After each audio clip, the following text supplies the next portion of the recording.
Hey guys, if we reach 1,000 likes, we'll be giving out 2 of our new shirts. All you gotta do is click like, subscribe, and turn on notifications. You know what really pisses me off? People who are constantly complaining about the lack of originality in media. Like, they're worse than the guys that are always like, I'm born in the wrong generation, or this specific age of music was better than today's age of music, despite all of them rapping, singing, and doing whatever about the same exact concepts. You see, it's a big debate about how there's nothing original in TV anymore. All these cartoons are just pandering to the lowest common denominator. Yeah, these are also said by the same people who go on Pirate Bay to pirate their favorite TV shows instead of supporting the official release. Gee, I wonder why the company stopped making those shows.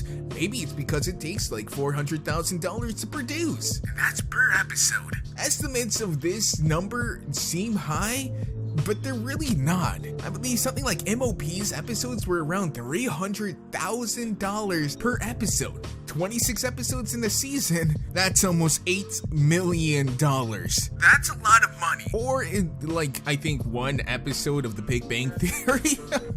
That's sad to think about. But originality, besides being extremely subjective, if you think that shows aren't original anymore, then you're a damn fool, dude. Not only is it pointless to try to strive for originality because everything's been done, artists are also the greatest thieves. So who cares if a show is paying homage to another or taking different ideas from another show, as long as the end product is something new and good?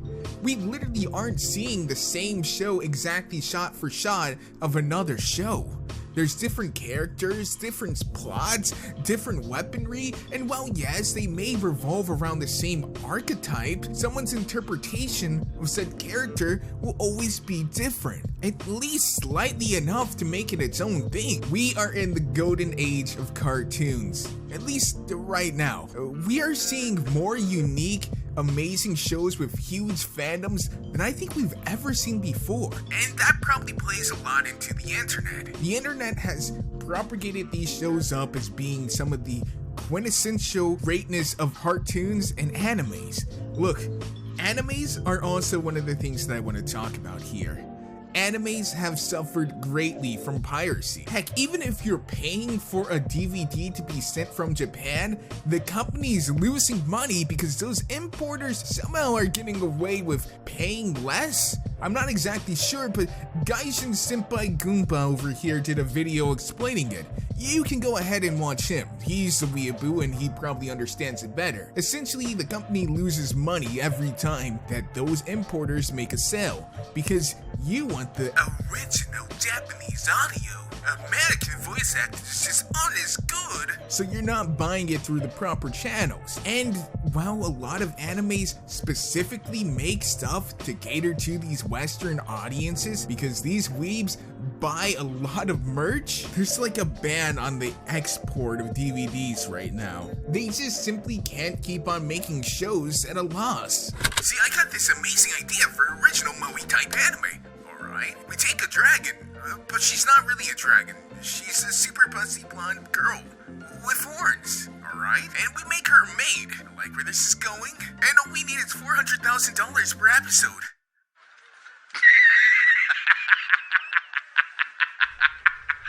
You serious? That's why you see a lot of amazing shows that go on for like 12 episodes and then they end. There's very few animes that go on for the 700, 600 episodes that we see, like One Piece and Naruto. The same can be said for cartoons here in the States. Look, Invader Zim was a great show. It went on for a little while and then it stopped. Kim Possible was an amazing show that went on for a little while and then it stopped. They stopped all pretty much early. Kim Possible because it had enough episodes to simply keep it in syndication. Invader Zim because it was popular but not popular with its right demographic. Bronies, I'd be concerned if I was you. While the creators say that they had a plan for going out like this, it seems a little bit forced. Cartoon Network apparently didn't even really give them any real advertisement for their send-off, which is sad. And yes, I realize what I'm saying is pretty much defending why cartoons would pander to the lowest common denominator, but they do that in a way that's been slightly more unique than they have in the past.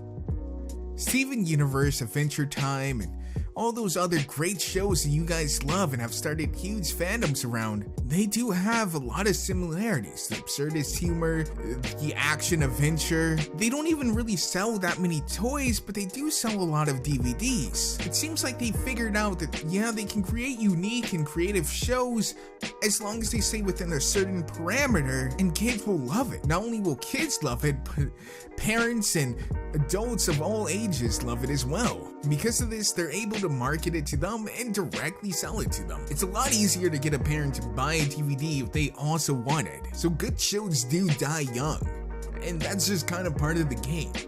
They're throwing science at the wall and seeing what sticks. Sometimes they hit and sometimes they miss. Good shows die though because fans don't want to support the official releases, or there's just not enough of them. Or sometimes they're just the wrong demographic. If you have a bunch of adults watching a Cartoon Network show, you're not exactly going to advertise to them the normal kid stuff. You're not exactly going to put beer ads on your shows, now are you? To summarize this little rant and rambly video, if you want originality, you gotta be willing to pay for it. And if you're not willing to pay for it, then I'm afraid you can't really expect originality. These businesses are just that, businesses. They're not going to spend hundreds and hundreds of thousands of dollars per episode to cater to an audience that won't even buy it or watch it on TV. So, you need to listen to what I and Team 4-Star and every other Bridger always says. If you want to see more of this, support the official release. Woo!